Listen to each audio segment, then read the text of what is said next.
a generation of young men and women to occupy positions of leadership, where today it's possible to return to those same communities where, for example, again, in the context of Kilifi, you have a clear mapping of the schools within, for example, a village. And you might have, maybe in a village around it, maybe 3 or 4 schools, which means that school has drawn girls and boys from that particular village, allowed for those girls and boys to go through that learning process, to ultimately find themselves wherever they have. So if you go back, maybe 50 years, you have a generation of boys and girls who today are our senior citizens. They're in their 70s and their 80s. These mothers and fathers made sure that their success through those schools provided them with an opportunity to migrate. Now, when they migrated, they all migrated into our cities, whether it was Mombasa, whether it was Nairobi, predominantly, and then later on, their second generation was able to go up to Nakuru, to Kisumu, because the mobility became easier. You're able to actually recognize that the school now exists as a central point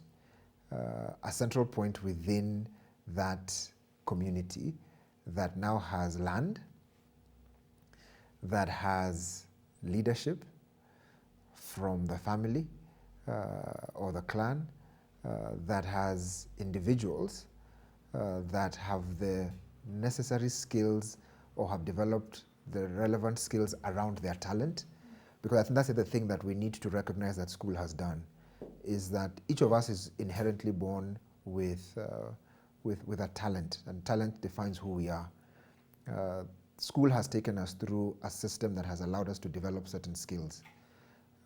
Not all of us have had the opportunity to go through the school system from what is considered to be its logical beginning to its logical end, where the logical end has been unfortunately biased towards a university degree, because the university degree has its merit, and its merit is not even the knowledge that one gets. It's the skill that university gives to analyze, to compare and contrast and communicate.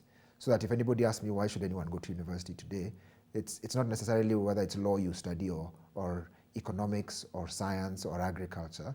It's the ability that university allows you to actually research.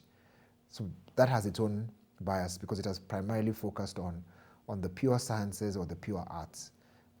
But the critical part, I think, of what we've lost, and I think is an opportunity for the Blue Savannah as well, is our vocational and technical institutions, because that's where the artisan and the craftsman are honed, are schooled, are developed, so that the combination of a number of things can bring productivity to life. Number one is, once you have a craftsman who understands their natural resource, what they do is they value it for what it's worth. And what it's worth is priceless. And I think that's the fundamental beauty of the Blue Savannah, is that we largely are occupying a space that has not been given a price tag. And I think that's the best thing about the Blue Savannah, is we have an opportunity to break the mold of price taking. Our markets have structured it in such a way that our communities today are price takers.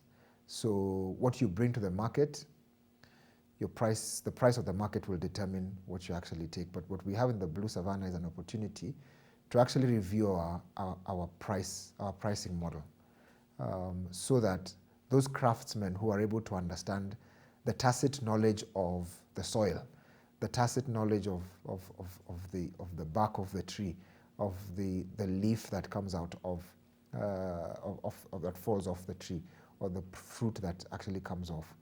There's a sense of responsibility, that utendaji that I'm talking about. There's a sense of ownership. There's a sense of affirmation.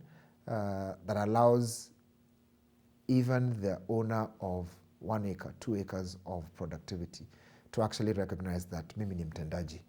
With this particular resource, I actually can establish a level of performance and productivity. So what it does is that it affirms you, it enables, and it then creates an opportunity for facilitating partnership. So that, combined with what the school ecosystem provides, allows us to then map an entire generation. We're talking about almost close to 50 years of an alumni generation. These people are not only honored by the teachers who made them who they are, but what we haven't done is organize them to be able to come back into their communities, to be able to organize, and be able to, I don't like to use the phrase solve problem, but to address the situation. Because when we're addressing a situation, what we are actually able to see is the opportunities within that situation. We're able to find the necessary providers that can enable us to achieve the experience we're looking for. Because ultimately that's what we're looking for. We're looking for an experience.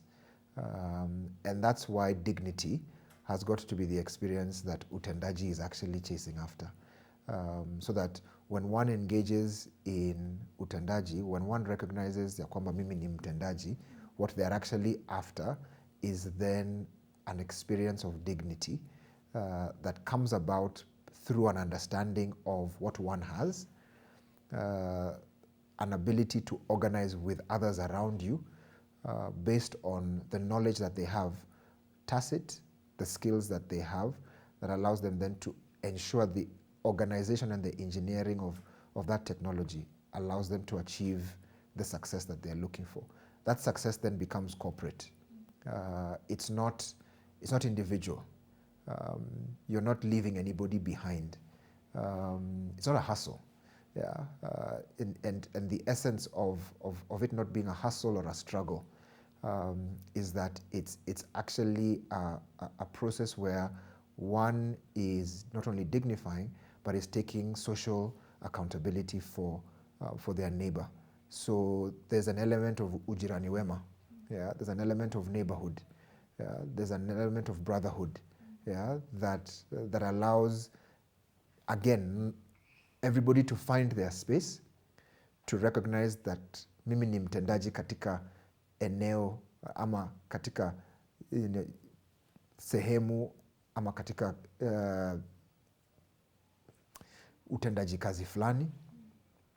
That way, what people are able to find is back again to some of the structures that we've lost, which is an understanding that we all go through life in certain cohorts.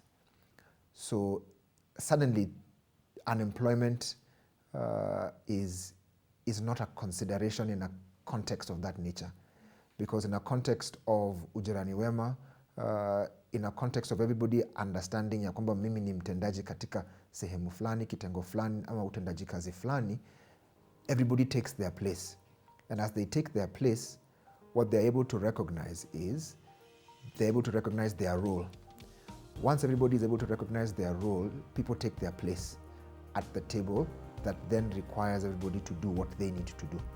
Once that happens, is the ecosystem begins to breathe.